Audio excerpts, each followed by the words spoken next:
Hello दोस्तों, आज से हम कक्षा 10 गणित के अध्यायों को स्टार्ट कर रहे हैं एनसीईआरटी माध्यम में। ठीक है, एनसीईआरटी लेवल पर। तो हमारा पहला जो है कक्षा 10 गणित का अध्याय है, पहला है वास्तविक संख्याएं।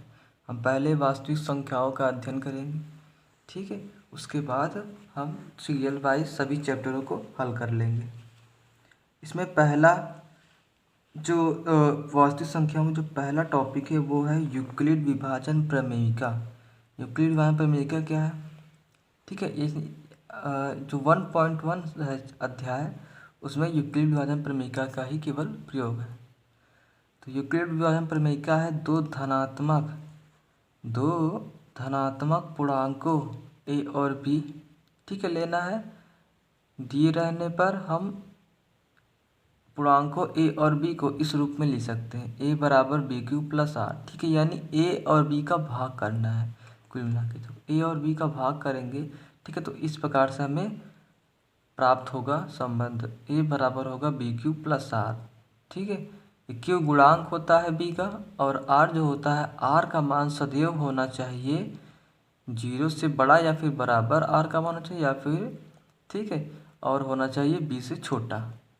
आर का मान 0 से बड़ा या बराबर और बी से छोटा होना चाहिए। ठीक है, ये कंडीशन है, यानी ये होना ही चाहिए आर का मान। देखिए आगे क्या, को संतुष्ट करने वाली पूर्ण संख्याएं क्यू और आर ज्ञात कर सकते हैं। यानी इस प्रकार हम, ठीक है, इस रूप में लिखकर हम क्यू और आर को ज्ञात कर सकते हैं। यही क्या है, यूक्लिड विभाजन प्रमेयिका है। यानी तो ऐसे दो पूर्णांक ए और बी लीजिए, ठीक है, उसको हम भाग करके इस प्रकार से लिख सकते हैं। ठीक है, जहाँ आर का मान जो होगा वो 0 से बड़ा या बराबर या फिर बी से छोटा होना चाहिए। तो इससे हम क्यू और आर का मान ज्ञात कर सकते हैं। अगला है यूक्लिड विभाजन एल्गोरिथ्म। यानी हम यूक्लिड विभाजन एल्गोरिथ्म क्या है ये देखते हैं। यह यूक्लिड विभाजन प्रमेयिका पर आधारित है, यानी इसी प्रमेयिका पर आधारित है, यूक्लिड विभाजन प्रमेयिका पर। इसका प्रयोग दो धनात्मक पूर्णांक, जैसे यहाँ पे ए और बी माने थे, यहाँ पे भी ए और बी मान लेते हैं। ठीक है, यूक्लिड विभाजन एल्गोरिथ्म ज्ञात करने के लिए हम ए और बी में, ठीक है, संबंध स्थापित करते हैं। ए का मान बी से बड़ा होना चाहिए, तभी तो भाग होगा। छोटी संख्या का बड़ी संख्या का छोटी संख्या में ही भाग होता है। तो ए क्या है, ए बड़ी संख्या होगी और बी छोटी संख्या। ठीक है, तो इसका एचसीएफ है वही हमें ज्ञात करना है। यही इसका क्या है, उद्देश्य है यूक्लिड विभाजन एल्गोरिथ्म का। तो एचसीएफ ज्ञात करना है, तो उसके लिए 3 चरण है। क्या है, 3 चरण है, 3 चरण। तो चरण एक क्या है, चरण एक है क्यू और आर ज्ञात करने के लिए यूक्लिड विभाजन प्रमेयिका का प्रयोग करते हैं। क्यू और आर आपको ज्ञात करने के लिए इसी प्रमेयिका का प्रयोग करते हैं, जैसा कि इसमें पहले में ही बता दिया गया है। ठीक है, जहाँ ए बराबर होता है बी क्यू प्लस आर। ठीक है, भाग करने पर हमें ये संबंध प्राप्त होगा, ए बराबर B Q plus R. Q क्या है, बी का गुणांक होता है, आर क्या होता है, आर जो हमें शेष प्राप्त होता है। तो आर का मान 0 से बड़ा या फिर बराबर और बी से छोटा होना चाहिए। ठीक है, तो ये आपको करना है सबसे पहले। फिर चरण 2 क्या है, यदि आर का मान 0 प्राप्त हो जाए।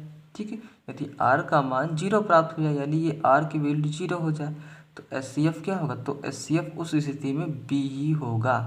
ठीक है, यदि अब दूसरी कंडीशन ले लेते हैं, यदि आर का मान 0 ना हो, आर का मान 0 ना हो, तो बी और आर पर यूक्लिड विभाजन एल्गोरिथ्म का पुनः प्रयोग करते हैं। यानी ये जो किए हैं ये, इसको फिर से करना पड़ेगा। ठीक है, यानी फिर से भाग करना पड़ेगा। तो और ये प्रक्रिया तीसरा चरण क्या है, इस प्रक्रिया को तब तक जारी रखिए जब तक कि शेषफल 0 ना प्राप्त हो जाए। ठीक है, इस प्रक्रिया को जब तक हल करना है, ऐसे यूक्लिड विभाजन प्रमेय का प्रयोग करते रहना है जब तक कि आर का मान 0 ना प्राप्त हो जाए। इस स्थिति वाला भाजक ही एचसीएफ ए कॉमा बी, ठीक है, कॉमा बी है। साथ ही एचसीएफ ए कॉमा बी बराबर होता है एचसीएफ बी कॉमा आर के। ठीक है, ये एक संबंध होता है, एचसीएफ ए कॉमा बी बराबर होता है एचसीएफ बी कॉमा आर के। यहाँ पे आपको, ठीक है, इतनी बातें तो ध्यान रखना है कि शेषफल शून्य न प्राप्त हो जाए तब तक हमें यूक्लिड शेषफल शून्य न प्राप्त हो जाए तब तक हमें यूक्लिड भंजक का प्रयोग करना है।